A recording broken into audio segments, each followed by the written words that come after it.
Hello, everyone, and welcome to the new year 2024 and the new life that I just started today. I know it's not 12, but it is 12 somewhere, I'm sure. Thank God to our difference in our time zones. Anyway, I don't want to make a fun of this, but I just want to say welcome. And I want to say that today I picked up this topic of commitment because I found it to be very interesting and important. And I just found out through some of the research I made on the topic that there is a bigger problem that I was expecting to see at the level of commitment and what's happening in our world with a level of commitment that anybody can't actually make.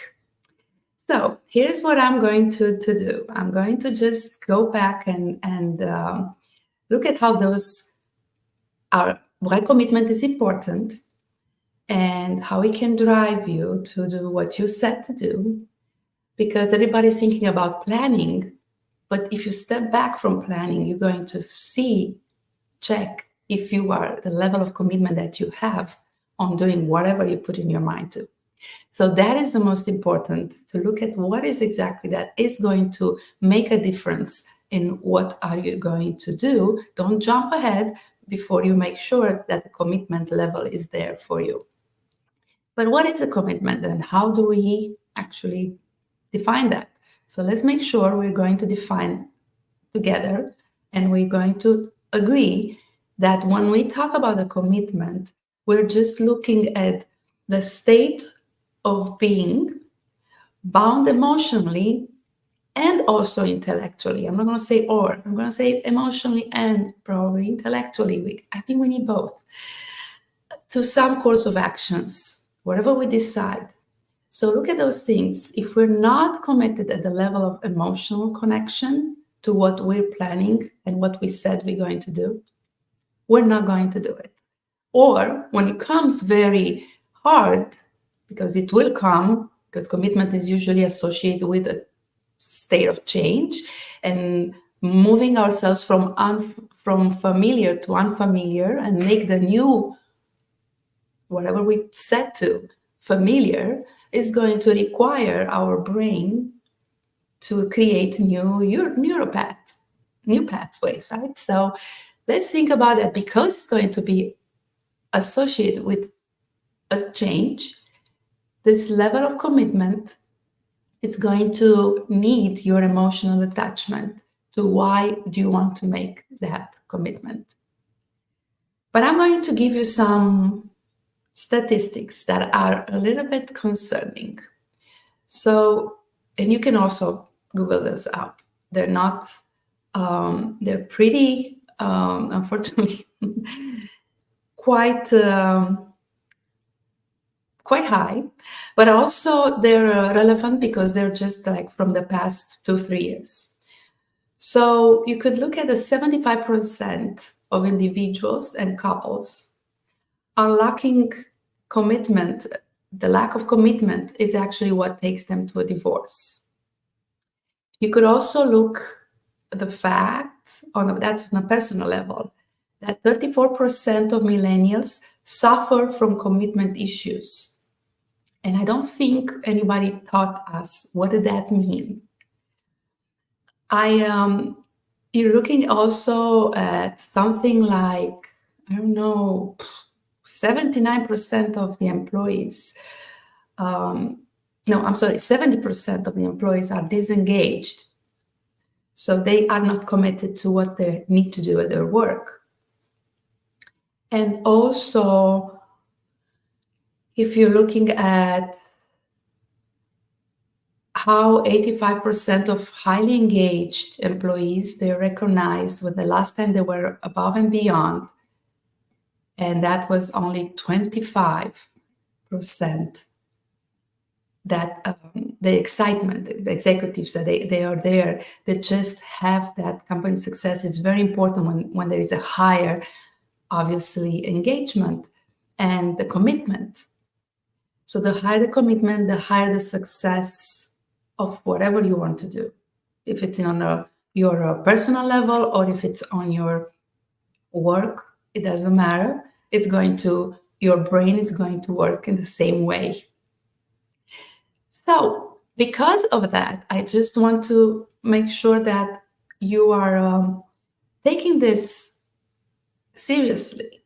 And if you want to take a few minutes to write down on a scale 1 to 10, what level of commitment are you living in right now when you're thinking about your spouse, when you think about your current work? How about your kids and your role as a parent? How about your role as a friend, someone that you look at the socially aspect? What is the level of commitment in those areas? And why is that important is because the more you're going to check and you're going to assess, you're going to be able to see where do you need to make the next focus and where do you need to increase that.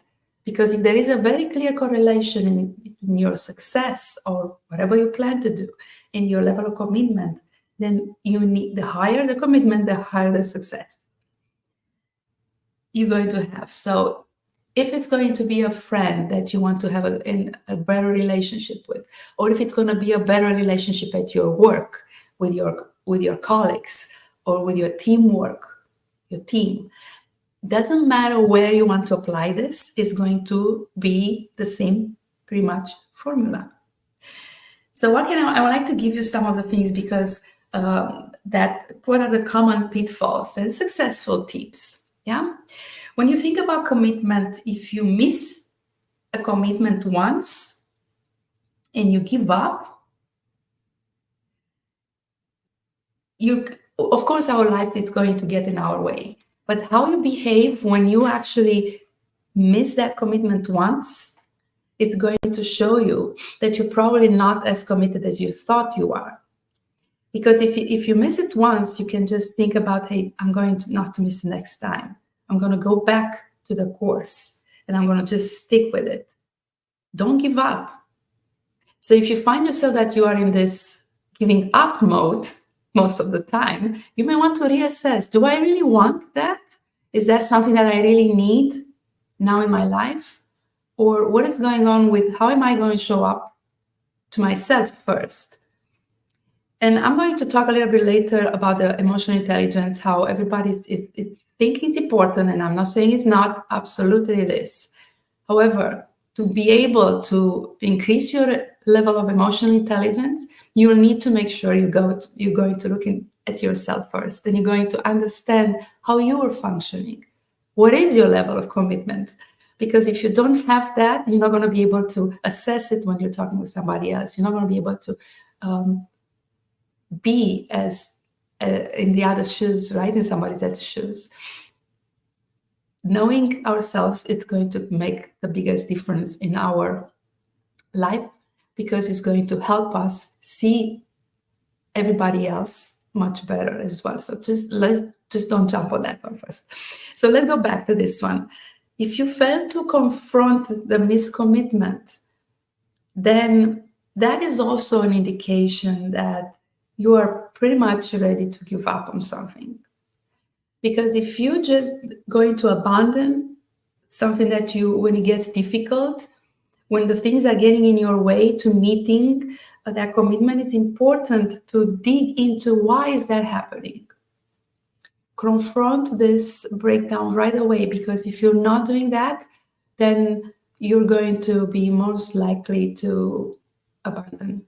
And whenever it's coming again, you're not going to be able to train your brain to recognize that as an alarm and make sure you're going to use your power to decide what you want to do with that in that moment. How about the value when you don't value your word? This is a pitfall because sometimes we make promises that we can't keep. And many times we know this before we make the promise. And that is pretty bad, right? We avoid those short-term relationships pain by saying that yes when we should say no. If you are living into your integrity with your values, and if it's more important to say no when you can't commit to something. And if you just find the time to surprise that person by showing up at their party because you still think it's important to show up for someone, it's better to say that, but you're not sure, right? It's better for you to say, I'm going to do my best to show up. Just be honest about what is going on in your life so the other person will be able to accept and know what to expect from you, or know what is the agreement that you made for them. So just please do not overcommit. Various commitments are so serious. There are things that are touching our core soul, and it is going to connect with our trust level, which is the fuel of how we're going to show up and be in this world. So commitment, don't overcommit if you can't. Better surprise somebody. Don't take more than what you can handle, right? So think about that. It's do one thing at a time so you could do it great.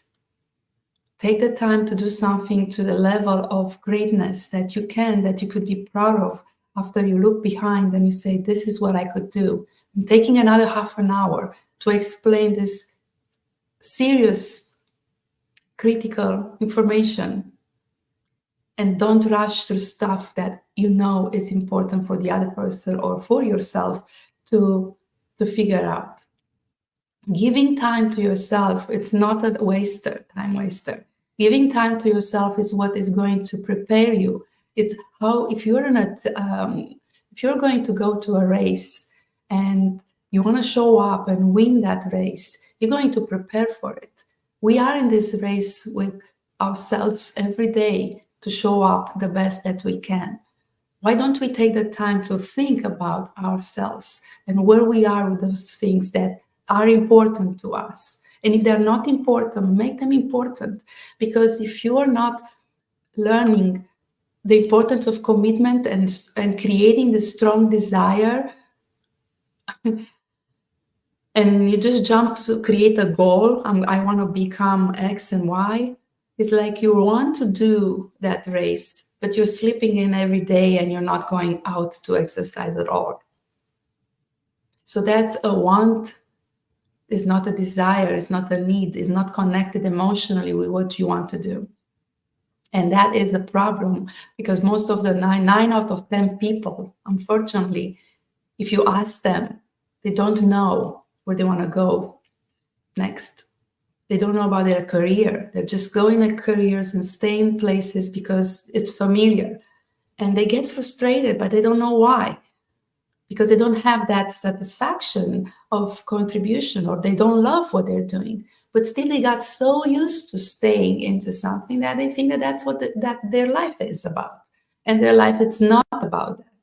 Their life, it's about coming back and think through what exactly the greatness that we could do. What exactly I could do. What am I committing to right now? Am I committing to take care of my relationships at work, or home, or with my kids? Or what am I going to commit that I'm going to take the time to focus on it? And because we're just talking about that time, it is important to think about this idea of shortening the time of the cycle that you want to achieve something. Don't make those goals that something that's going to happen over the 2, 3 years, 5 years. Make them sooner. Because if you make them sooner and you're connecting emotionally, you're going to make best of your time. You're going to do something that you may do in a week, you may do it in a day. Whatever you may do in a I don't know, couple of hours, you may do it in 5 seconds. Because now you made that commitment that this is important. It's a priority, becomes a priority. So you see, we're living in this is a muscle that you want to focus, because the commitment level works with any small things and also big things. It's part of our fabric, or how our brain is working. together to help us implement something that we're thinking that is important to us. So how can some tips that will help you to will be also to go public with your commitments, because if you go public with your commitments, you're making this out, you're taking it out from your head and you put it out, somebody else is going to increase the level of accountability to make it happen. And I don't believe that having the accountability body can help unless you are committed. So I cannot make you do anything that you don't want, and you cannot make me do anything that I don't want. But you can stay with me on the course when I say this is important for me. So when it gets harder, I want you to remind me what I just told you now that is important for me, because I might forget. I might just go in a place that somebody may take me, and emotionally I'm engaging with that person and I forget about what's important for me, my priority. So you're getting pulled back and forth from different people, and you're not going to get focused on what you want to do. And that is the problem, that most of people are giving up on those commitments. Small incremental changes, small incremental actions, but the commitment level, it's what takes us there. So let's look a little bit of how is this related now with your emotional intelligence.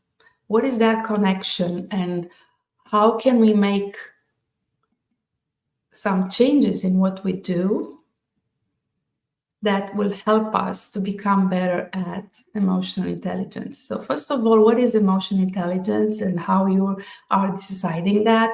It's going to be, again, let's put a definition out there. So it is known as the ability to understand, utilize, manage our own emotions in a positive way to probably relieve the stress, communicate effectively with others, empathize with others.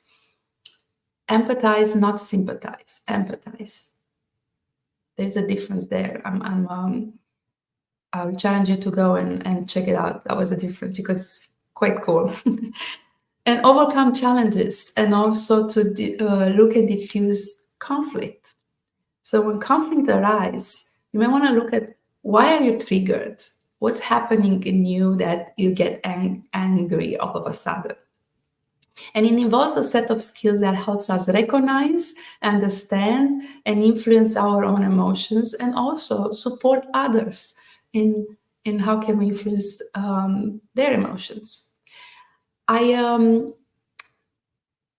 It's just happened that my year started with two trainings on this topic. I had already, I don't know, about probably 70 people going through this training, and in the past few weeks in January. And I just when I'm looking at how they absorb the information and what happened in their mind when they saw certain things about emotional intelligence, it was interesting to see how everybody's thinking about the other person, and how everybody had a problem with, how can I do this when my colleague is doing this and is not showing me this and is not, but they never thought about, hey, what is that I need to know about myself? How am I showing up? Because if I show up in one way, it's pretty much going to influence my energy, my everything is going to influence the other person as well. When we see a baby smiling, it's very hard for us to continue to be angry. There is a reason for that. There is a reason for how our brain works that is helping us when we see something different, that is bringing us this peace, quiet, smiles or anything. It's going to change automatically. We have those mirror neurons that are going to get activated, and we're going to mirror the other person somehow. So it is important to look at how this emotional intelligence works, but first for yourself, and then how you could do the impact on others. So self-awareness is this first piece that is so critical to focus on if you want to develop your emotional intelligence. And again, you're making a commitment to learn what that is and how you can do that in a better way. You need to spend a lot of time on your introspection. You need to look at yourself, think about yourself, write down, do all those exercises that are going to help you discover how great you actually are and what are some of your strengths that you could build this on. Because we all have the mechanics. I said that probably so many times already. We all are equipped with the same parts of the brain that everybody else has. How we're using them and how are we going to understand how those work is going to make a difference. You know how you have this gadget and you've spent so much money on an iPhone or on anything that iPads and stuff, but you don't take the time to understand how that works. And 99% of the features, we have no idea that exist there.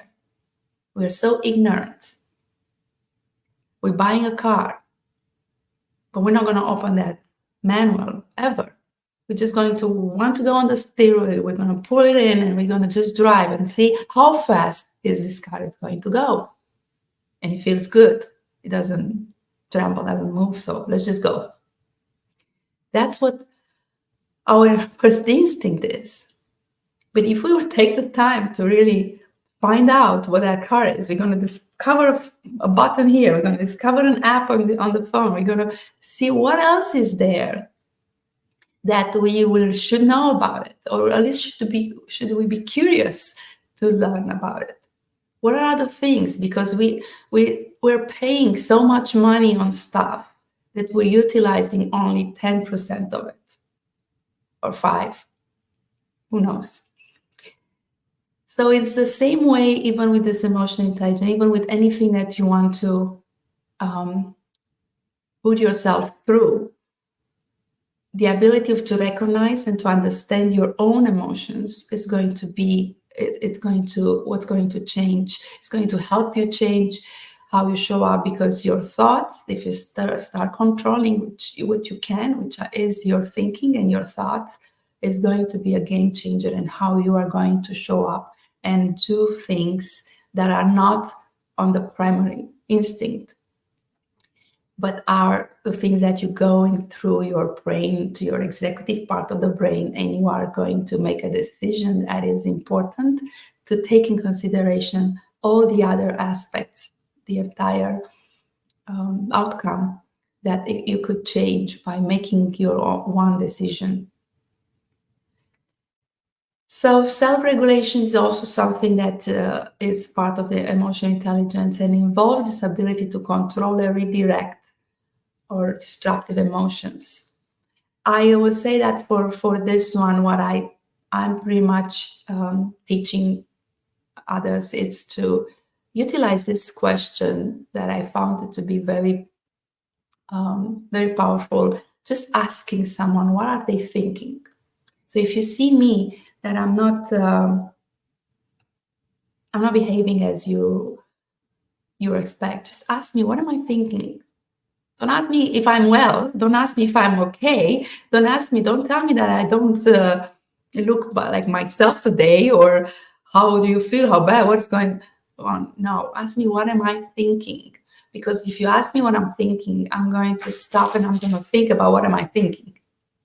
And when I do that, I will have this moment of understanding that my thoughts are actually the one that it's making me behave like I behave. Right? The thoughts are going through the feelings. They're just there in our brain and they're activating the feelings. And then after the feeling, I'm going to just act. My behavior is going to be impacted. So interrupting someone and asking them what they think is going to be very powerful. Try it and let me know how it works. Now, thinking about the empathy, I'm not going to talk too much about the empathy today, because it is this ability to understand and to share the feelings of others. But if you are not doing the homework inside here, you are not going to even connect with this idea of what empathy is. If we're not, if we don't start to recognize and study how are we behaving, then we're not going to connect in our brain certain things that we can now go back and sit next to a person and say, I went through the same thing. I don't even know what to tell you right now, but I'm here for you. Because the empathy is not about talking out of what happened for someone. Don't convince them. It's just to be with them. Feel that pain, know that you are there, and transmute that somehow into your energy level to a person. It's not just saying the right things or show up. So we're going to tap this for now. And your social skills are also part of this emotional intelligence. Absolutely. It's how you're managing those relationships so you can move people and help meet people navigate. And probably the managing the conflict is where this is going to become more important.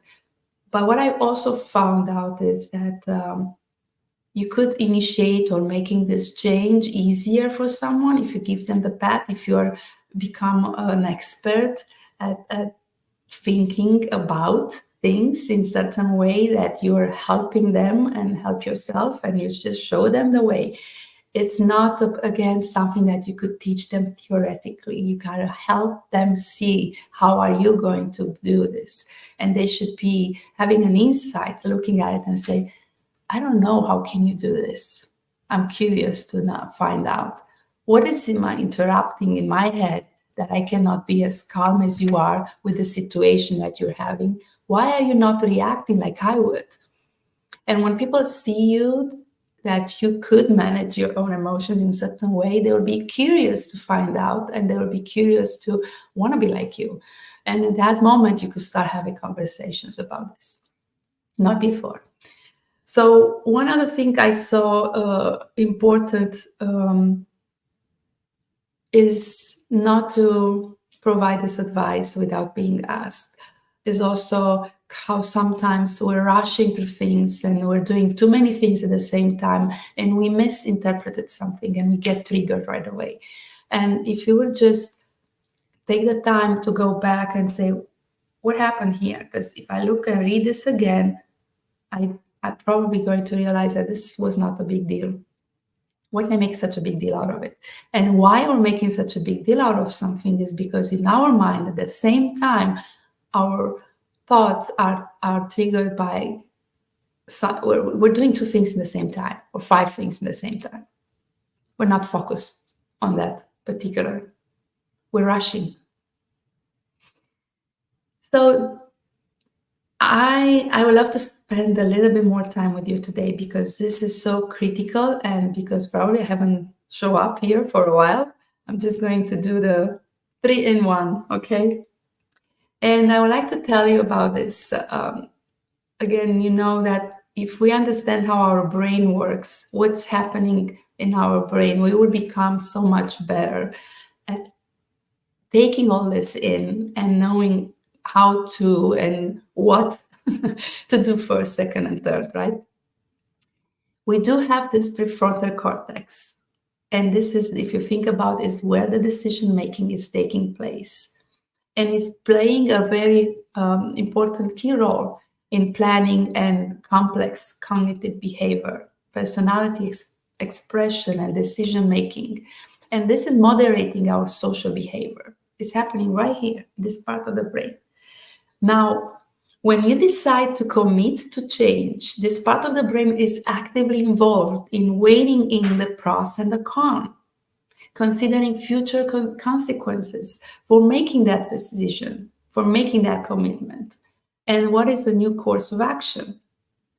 So it's important for you to make those commitments when you are not triggered and you're not going to utilize the other part of the brain that is triggered by the amygdala. We talked about this in other videos, right? We have prefrontal cortex and we have this primitive brain that it gets activated by, I won't say activated, it's like an alarm that amygdala is just ringing for us, and we move to that part because we felt like right now we are attacked. So when we put some words out there and you see somebody's changing their behavior into worse, that means you activate them. Their amygdala got triggered, and you have we have all of us, because that's how our system works, right? Remember, we have the same mechanism. We have 0.07 seconds to look at this threat and have this amygdala threat response. Is this a threat or it's not? So let me tell you what is creating this amygdala threat response. When this one gets into overdrive, it activates this limbic part of the brain and many old memories. So it's like, okay, well, now I'm in this place. I'm going to just check quickly, like almost those AIs, ChatGPT does, right? You see how quickly it's just putting out something for you. It's even faster what's happening in our brain. This, what you just said to me, is going to activate, it's going to recognize an older thing that happened to me that is going to just trigger me. And now I'm going to become aware. My emotional threats send us into this state of fear. And in addition, for picking up these non-verbal threats, we can also be threatened by the power of even one word. So words, especially when spoken by leaders in position of authority, or they carry great weight in our minds.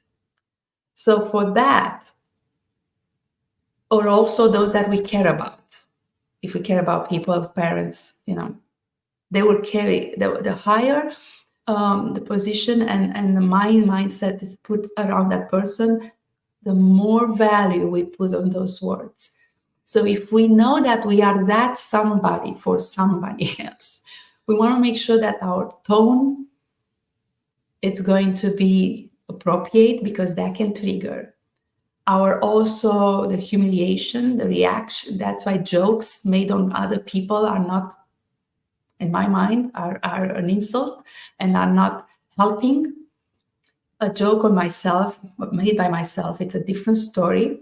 But a joke made on somebody else about them, it's so hard not to trigger this amygdala. Rejection, when we feel rejected, is also what triggers this amygdala. Exclusion, where we get angry, when we get territorial, we're looking at those things, and also the status. So all of those are the threats that are going to connect us to that part of the primitive brain. And when we are in that, it's like the lights of a tree are going to be, you have different colors. Now the colors of the lights are the ones that you don't want to make decisions in, because you can't. You are in that state of fear. You should not make decisions because you're not making the best decisions. That makes sense? So if you want to, once you have a bad experience, please think about that. To become distrustful to someone, it's very, this notion, just that notion, it's so important on how we show up. Once we have a better experience, becomes embedded in our brain and can be very difficult for us to dislodge that.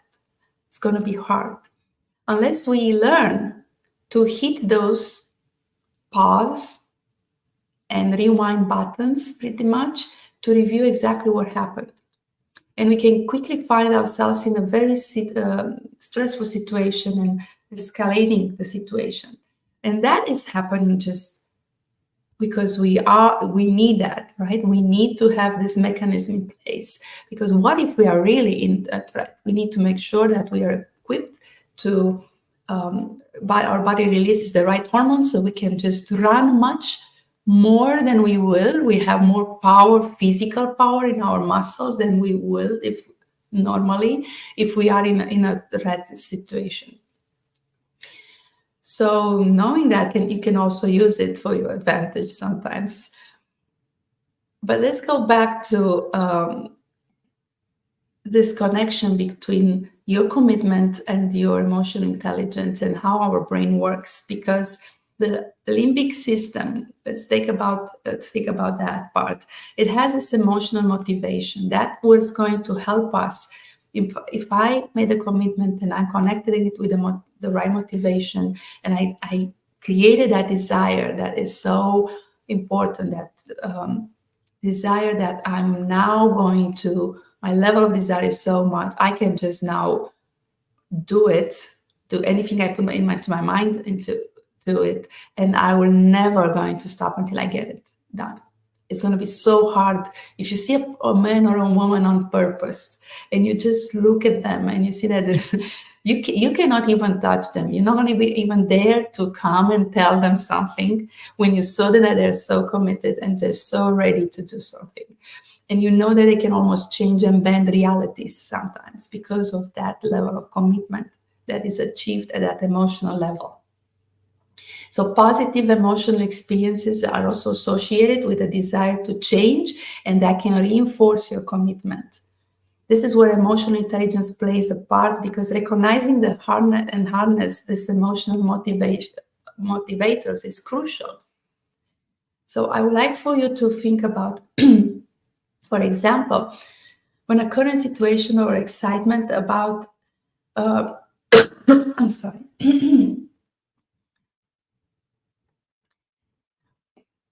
about the potential future. No water. I'm gonna wait for a second.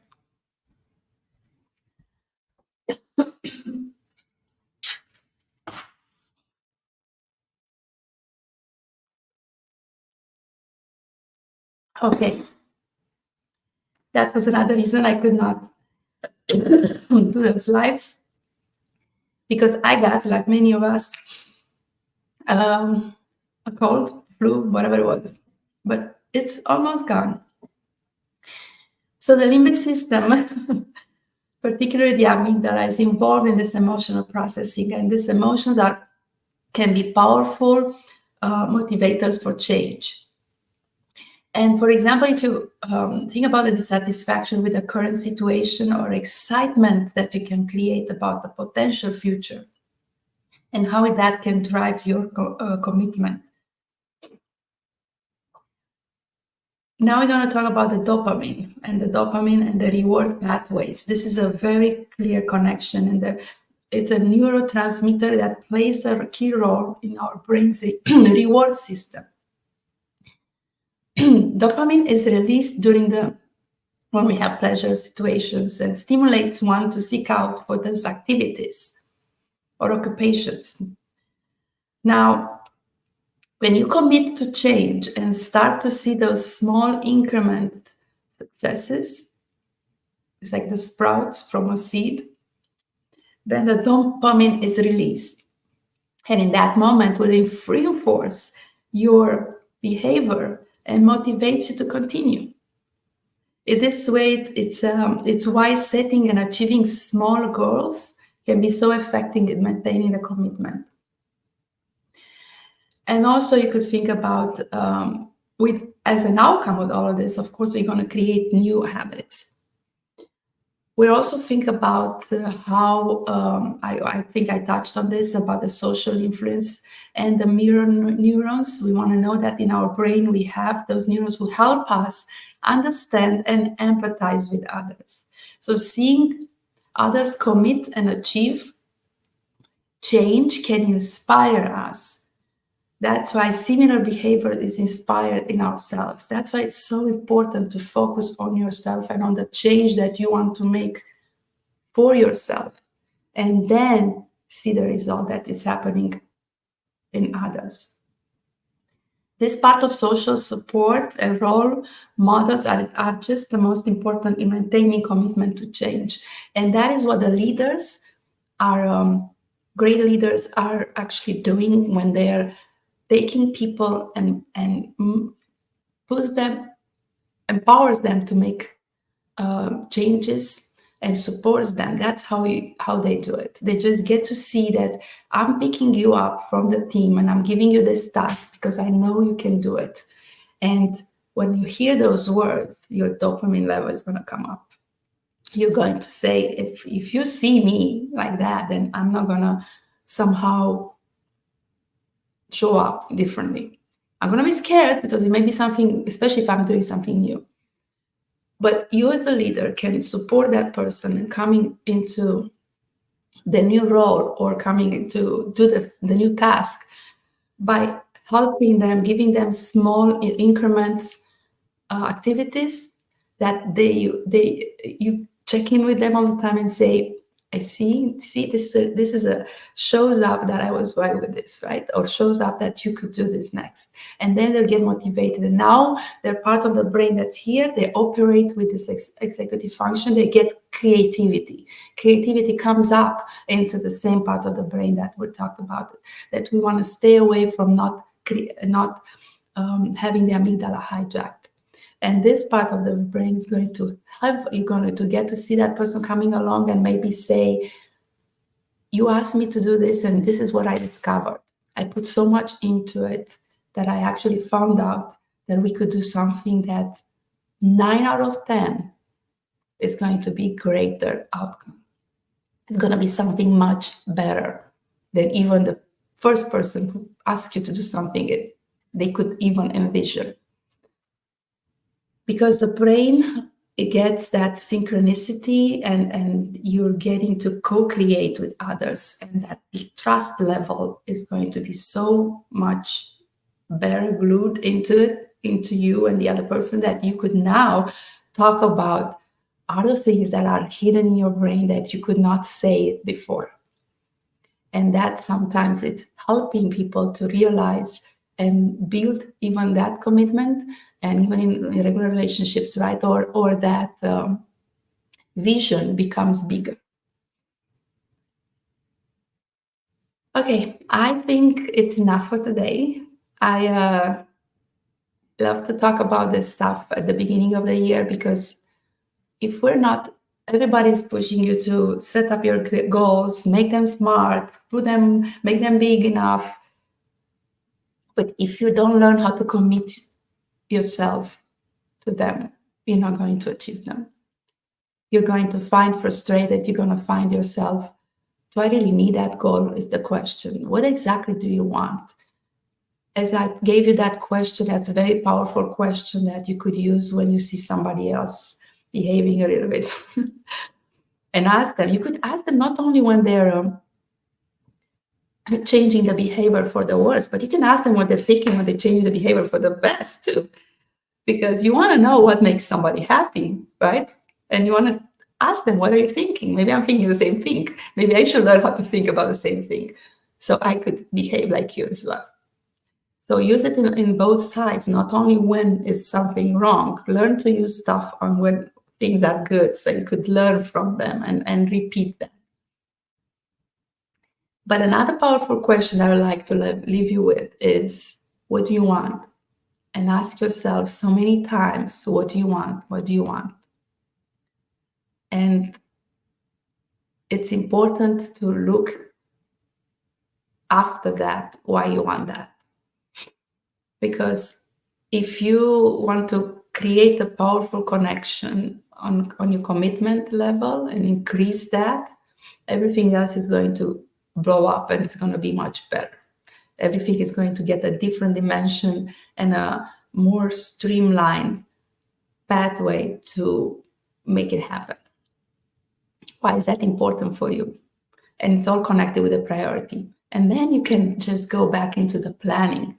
Now you're going to be better at creating your plans and do all the other pieces that are important. But the strong desire is what's going to put you in the right level of commitment. And then if you think about those actions and what is the cost of what much is going to cost you to make that commitment, and what are you gaining from it?